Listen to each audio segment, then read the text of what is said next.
I see where this whole procedure has gone today. We started with the perfect economic model. We followed with a wonderful environmental model, and we're finishing with a perfect social model. We've had three kind of paradigms of sustainable development, all in the case studies.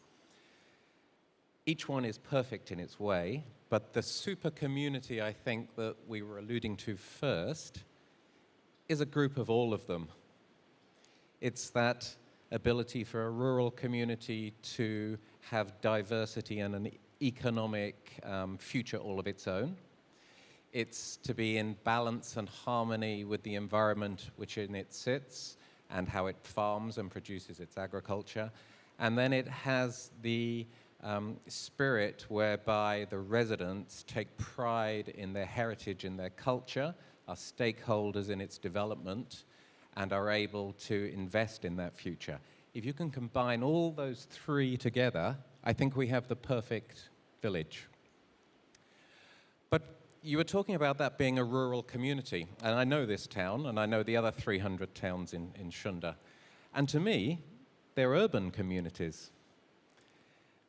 They were rural, but now they're part of village within that large city. And is this perhaps where we've been talking about the balance between urban and rural? It's not so black and white at all. In fact, if you look at European communities, and urbanization in Europe is over 70% now, but 2/3 of those communities are in towns under 500,000 people. So people like to live in small towns. They like to live in small villages. They will commute to the big towns, but in the future I think we're going to see new modes of work. We're going to see new industries that are footloose. When I say footloose, I think technology now means that we don't have to be in the building where we're working. We can work on the internet, we can sell on the internet, we can create on the internet. What's more, those key factors that draw you to live where you are, I think there's two. One is health and one is education. So can you get education where you want to live, good education, and can you get good health care? And these two factors are about to be liberated through technological change. So we're going to see complete changes in the way people behave, people live. And I think this is something alluding to what Nikolai was talking earlier. We're going into a future world that is open to so many new opportunities that we can't quite predict at the moment. So for me, your project is a perfect case study of heritage preservation and how we should go about it. Absolutely perfect. Your 9 paradigms cover everything. But there's one paradigm that's missing, and that's about the future and how we can predict where it's going to go. And none of us quite know the answers to that. But we're going to have to predict them anyway because of the need for resiliency under climate change and to meet our climate goals. I think we have to have some idea of what the vision, our vision of the future needs to be. What does that community want to be like in 20 years' time? How do people want to be living and working? And then we've got to map out a plan of how to get there. Now, that's not going to be easy. And in the past, it was much easier. We could follow demographics and population change and see nice linear progressions. But now we've got no idea. We've got no idea in 5 years, really, where we're going to be. Except we can anticipate these tech changes. We can understand that travel is going to be completely different. We're going to have all this automation. So can we visualize new lifestyles? I look at your village there and think that's somewhere I'd really like to live in 20 years because it's going to have culture, it sits in a beautiful environment, and I can compare that to my home village, which is now seen as a very affluent place to live. People have moved out of the city, to the edge of the city, will be delighted to live in heritage buildings, pay a fortune to do it, be they the landlord or be they the tenant. So later we'll find that your landlords of today are going to be the wealthy landlords of tomorrow. They don't realize it yet, but I think there's enough international case study to show us that it will be. If we can preserve it now and get them to not remove things, they're really investing in their future.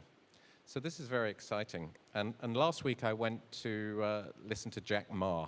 Jack Ma is very interesting for me now because he is a visionary. He doesn't rely on planning so much what's gone behind. He's trying to anticipate a future and move to it.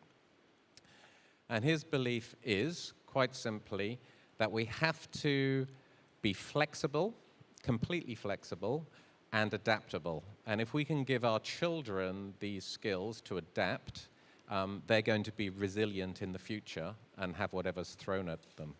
So I think we have to look at that in all our planning nowadays. A master plan, and one of the things I loved here was you didn't show me a master plan. Because a master plan is not a drawing. It's a series of decisions. And I think you've looked here at all the things that go together to make your thinking. And it's very comprehensive. And then you can make choices along the way. And you're going to have to change them as you go, because the world is going to change. But as long as you can get your stakeholders invested and committed with a strong vision that they believe in, I think you can go forward. So to set your goal even higher, I'd like to see your community have a target of being carbon-free, carbon zero. Could we make sure that all the aquaculture that's going on there is organic? Could we look at using solar power or wind power to produce the electricity for the settlement, to drive the water pumps that keep the economy going? Could we look at all sorts of micro-industries that can attract people to want to live there? Can we look at online learning, attract young people to want to stay there and learn online? How can we make a really diverse, intergenerational community in your village? I think we can. I think it's perfect, but it takes a bigger vision, one that puts together all three of the case studies that we've seen today. And I'm very excited. I think China is the place that is going to do this. Don't look at international studies so much. They're all in the past. China is looking at the future. It's trying new things. Some things get wrong along the way, but we can change them. And this is why we have to be flexible. So I'm very, very positive about what I've heard in this room today and all the wonderful messages and case studies that we've heard. And I really think we're heading to a great thing here in China.